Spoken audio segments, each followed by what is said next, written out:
Hi, everyone. This is a quick introductory lecture on Ralph Ellison and Langston Hughes and the two works we read for this week.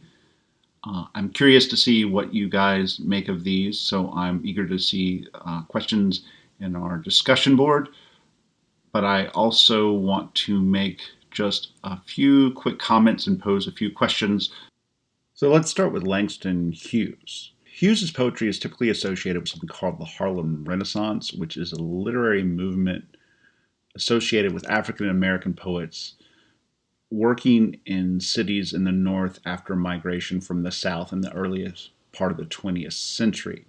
And the chief center of this was, as the title suggests, Harlem, although there are important blocks of writers in other cities like Chicago. Structurally, Hughes was very intentional in wanting to work away from European styles of formal meter and rhyme, so that if you know anything about a poet, say like Walt Whitman, who wrote in free verse, Langston Hughes's poetry is going to sound more like that than what we've read so far in a poet like Robert Frost in his more regular sense of rhyme and meter, where we could expect lines to end on a particular beat and with a particular rhyme scheme. Hughes is going to be much more free-flowing than that. This poem was originally published in a book of poetry in 1951. One thing to note is it is not strictly autobiographical. Hughes was not 22 when it was published. He was not personally born in Winston-Salem. He was born in Joplin, Missouri, and as I said, he moved to New York, among other places. So the speaker here is not, strictly speaking, Hughes, although I'm sure Hughes drew from his own experiences to create the character. So in a lot of ways, I think both of the works we're dealing with today are about individual and collective identities, or what does it mean to be an individual within particular kinds of collectives where the social structure is so unfair. The speaker of this poem struggles expressing himself, but more importantly, he is dealing with how he fits into a particular kind of America that he's living in. We can see both kinds of questions throughout the poem. So one of the things he does is asks who he is, and part of the poem is a meditation on answering this question. What are the things that are particular to him? Where does he come from? What makes up who he is, right? He talks about his love of music. He talks about how he hears Harlem as part of who he is. But also he has to deal with and has to place these aspects of his own personality in contrast to his white classmates. As the poem notes, he is the only African American in his class where both his classmates and his instructor are all white. So that one of the chief questions the poet is dealing with, I think we can think about this poem, is what is more important coming through this work, the commonalities or the differences.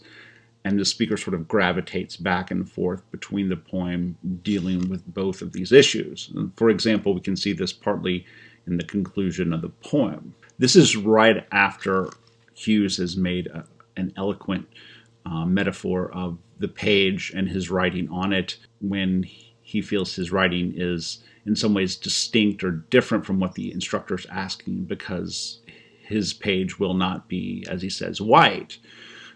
And then he turns to the instructor, metaphorically speaking, you are white, yet part of me, as I am part of you. That's American.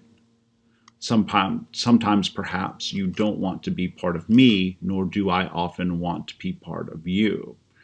Right? So there is this kind of implicit distinction he's trying to draw between both himself and then the white America he is writing to. In some sense, though, he recognizes how combined they are, and we can see this earlier in the poem, too, where he lists a number of things that he and the instructor have in common, and yet then he gravitates here toward a kind of distinction or difference, that this is not a cordial or happy bond or union. But then he seems to be a sort of excited, but we are part of each other, that's true. Exclamation point, yay. And I think if the poem sort of ended here, we might be more reconciled to a kind of combination or a kind of recognition of commonality of identity. But we don't end here. As I learn from you, I guess you'll learn from me, although you're older and white and somewhat more free. Once again, a distinction, and maybe the most important distinctions from the perspective of the poem, because we conclude with them the idea that this society is not fair. Once again, as I made a note in the introduction in the schedule, both of these works are written in very much within the Jim Crow era of American history. So segregation and discrimination are legal institutions that the writer is struggling with, but also cultural institutions too, right? So when asked to sort of express himself, the writer feels the need to sort of translate not just who he is, but who he is in the context of where he exists.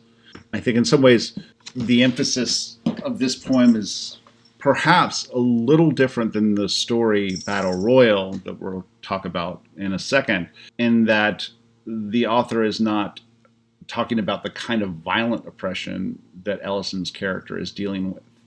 And yet the distinctions and the discrimination are also there and part of his reality too.